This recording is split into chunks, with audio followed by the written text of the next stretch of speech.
You might be wondering, how important is adding markup to your text for a website? In Word, you can add text and it will automatically be formatted with the proper spacing, font sizing, and things like that. Well, let's take a look at what happens if we add just text with no markup. In my editor here, I have a file called no-markup.html, and I am just going to paste some text from the Stories of Sherlock Holmes by Sir Arthur Conan Doyle. Okay, so I've gone ahead and I've pasted that text in. Now, I do have word wrap on, but without that, our text will actually look like this, where we go on until I've added a manual line break, which I've done between each paragraph here. I'm going to turn word wrap back on so we can see all the text.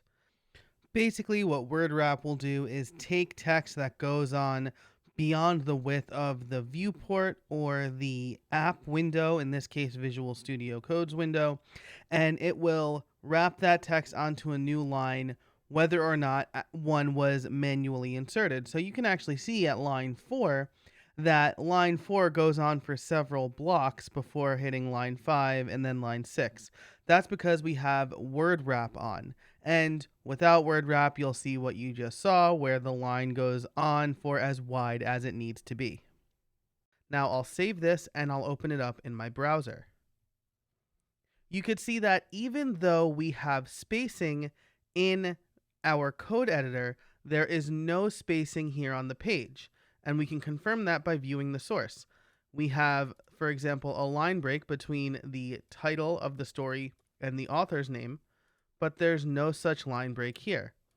The only things that are getting interpreted are the spaces between each word. And even those don't get interpreted fully. So if I do something like add a bunch of spaces between Sir Arthur and Conan Doyle, and then save and open it up in the browser, only one space shows up here. So that's the importance of adding markup. It's going to actually add the browser's default formatting to our text.